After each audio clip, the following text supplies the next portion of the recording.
Power തെളിയിക്കാനുള്ള ജാൻവിയുടെ ഊഴം.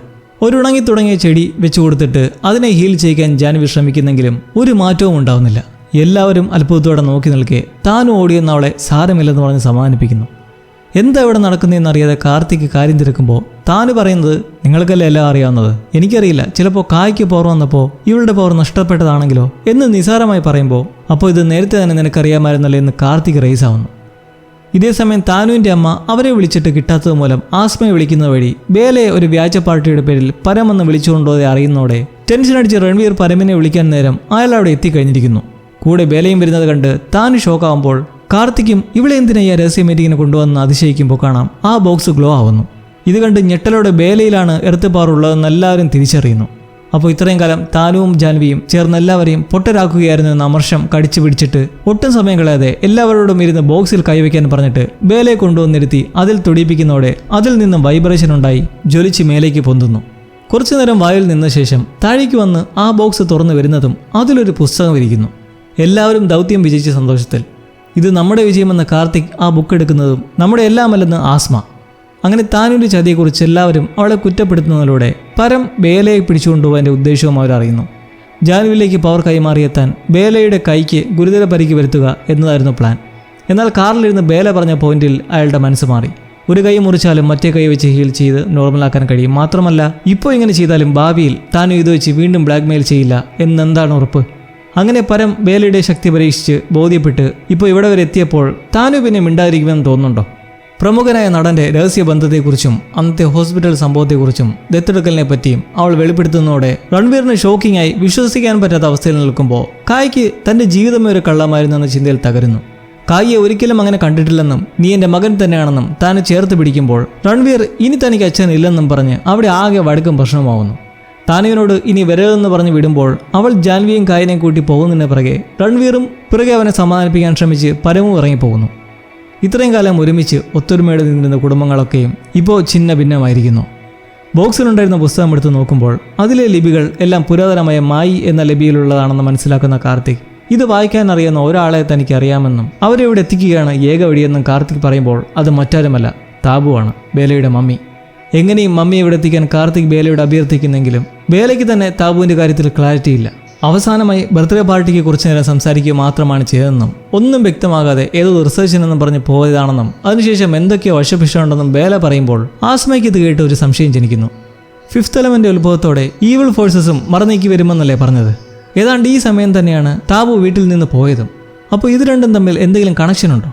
ഇത് കേൾക്കുന്ന കാർത്തിക് ഈവിൾ പവേഴ്സ് ഒരു പക്ഷേ ഈ ബുക്ക് പുറത്തെത്തുന്നതിനെക്കുറിച്ച് മനസ്സിലാക്കിയിരിക്കാമെന്നും അതുപോലെ താബുവിന് എന്തെങ്കിലും സംഭവിച്ചിട്ടുണ്ടാകുമെന്നും സംശയിക്കുന്നു. ചൂടെല്ലാം കുറച്ചാറി 3 ആഴ്ചകൾക്ക് ശേഷമുള്ള ക്യാമ്പസ്. അടിയവയുമായി ഒത്തുപോകാൻ ശ്രമിക്കുന്ന അലിയോടെന്നാൽ ബഗ്ഗുവിന് ഇപ്പോൾ മൈൻഡേ ഇല്ല. ജാൻവിയോടുള്ള ഇപ്പോഴത്തെ കായുടെ അകൽച്ച നല്ലവണ്ണം വ്യക്തം. മാത്രമല്ല 3 വർഷത്തോളമായി ചുറ്റുമുള്ളവരെ പറ്റിച്ചു നിന്നതിൻ്റെ പുച്ഛം മറ്റുള്ളവരിൽ നിന്ന് വേറെ. ജാൻവിയെ കളഞ്ഞ രൺവീർ ഇപ്പോൾ ലേസിയായി മറ്റു ചെക്സിനോട് അടുക്കുന്നത് എന്നാൽ അലിക്ക് ഇഷ്ടപ്പെടുന്നില്ല. തമ്മിൽ ചെറിയ തർക്കമൊക്കെ ഉണ്ടായിരുന്നെങ്കിലും അത് വിട്ടുകളയാൻ പറഞ്ഞുകൊണ്ട് പരമങ്ങളുടെ പ്രവൃത്തി തീർച്ചയായും മോശം തന്നെയാണ്. പക്ഷേ അതിൻ്റെ പേരിൽ ഇങ്ങനെയൊരു നിരാശാഭാവത്തിൽ നടന്ന് ജീവിതം പാഴാക്കാതിരിക്കാൻ നല്ല ബുദ്ധി പറഞ്ഞു കൊടുക്കുന്നു. ഇതിനിടയ്ക്ക് കായ് കാണിക്കുന്ന ഒരു പരിപാടി എന്താണെന്ന് വെച്ചാൽ പടിയിൽ നിന്ന് വീഴുന്നതായുള്ള ഒരു ഡേഞ്ചർ ലൈവ് സ്ട്രീം നടത്തുന്നു. തലയ്ക്ക് പരിക്ക് പറ്റി ആശുപത്രിയിലാകുമ്പോൾ ഇതിൻ്റെ കാരണം ബേലയാണ്. അവൾ അന്നത്തെ സംഭവത്തിന് ശേഷം പിന്നെ അവിടെ നിന്നിട്ടേയില്ല.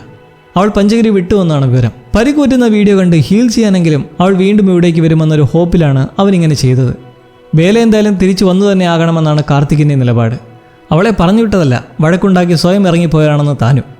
താബു ഇവിടെ എത്തേണ്ടത് അത്യാവശ്യമാണെന്നും അതിന് ബേല വേണമെന്നും അങ്ങനെ എങ്ങുമെത്താതെ ഒരു പ്ലാൻ നിൽക്കുമ്പോൾ ബഗ്ഗുവും കായും അലിയും പ്ലാൻ ചെയ്യുന്നത് ബേലയെ തേടി അവളുടെ നാട്ടിലേക്ക് പോയാലെന്നാണ്. രൺവീറിന് പെട്ടെന്ന് എന്താണ് ബേലയുടെ ഇത്ര വെറുപ്പെന്ന് അലി തിരക്കുന്ന വഴി അന്ന് രാത്രി നടന്ന സംഭവത്തെക്കുറിച്ച് പറയുന്നു. പരമിൻ്റെ ചെയ്തിയിൽ മനം നൊന്ത് ഒരു ഡ്രൈവിങ്ങിന് പോകുമ്പോൾ വഴിയിൽ വെച്ച് വഴക്കിട്ടിറങ്ങി നടക്കുന്ന ബേലയെ കണ്ടു. നടന്ന കാര്യങ്ങളെപ്പറ്റിയെല്ലാം പറഞ്ഞും ആശ്വസിപ്പിച്ചും പതിയെ ഒന്ന് അടുത്തപ്പോഴേക്കും ബേല ചൂടായി.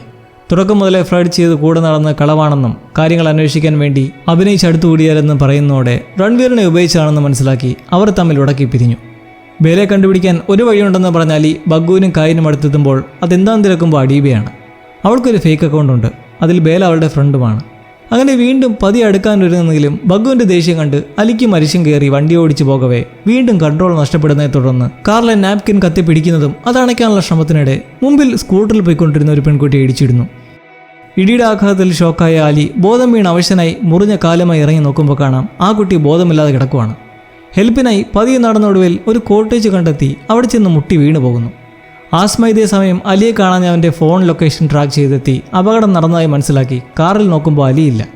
താഴെ വീണു കിടക്കുന്ന പെൺകുട്ടിക്ക് ജീവനുണ്ടെന്ന ആശ്വാസത്തിൽ കാറിൽ കയറ്റി പോലീസിനെ വിളിച്ച് ആക്സിഡന്റ് നടന്നിട്ടുള്ളതെ അറിയിച്ച് ഹോസ്പിറ്റലിലേക്ക് കൊണ്ടുപോകുന്നു.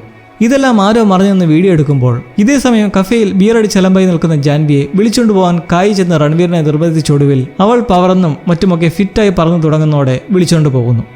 ഈ അവസ്ഥയിൽ വീട്ടിൽ പോയാൽ മമ്മി സീനാന്ന് കായിന് അറിയാവുന്നതുകൊണ്ട് അവർ നേരെ റൺവീറിൻ്റെ വീട്ടിലേക്ക് വെച്ചു പിടിക്കുന്നു. അടുത്ത ദിവസം കായും ബഗുവും ബേല മുമ്പുണ്ടായിരുന്ന ബേസർ നാഷണൽ ക്യാമ്പസിലേക്ക് വിളിച്ചന്വേഷിക്കുന്ന വഴി അവൾ അവിടെ തിരിച്ചു കയറിയിട്ടില്ലെന്നറിയുന്നു. മാത്രമല്ല 2 ആഴ്ച മുന്നേ അഹാനെ അവിടെ നിന്ന് പഞ്ചഗിരി ക്യാമ്പസിലേക്ക് സ്കോളർഷിപ്പിനെ അയച്ചതായും പറയുമ്പോൾ പക്ഷേ അവനവിടെ എത്തിയിട്ടില്ല.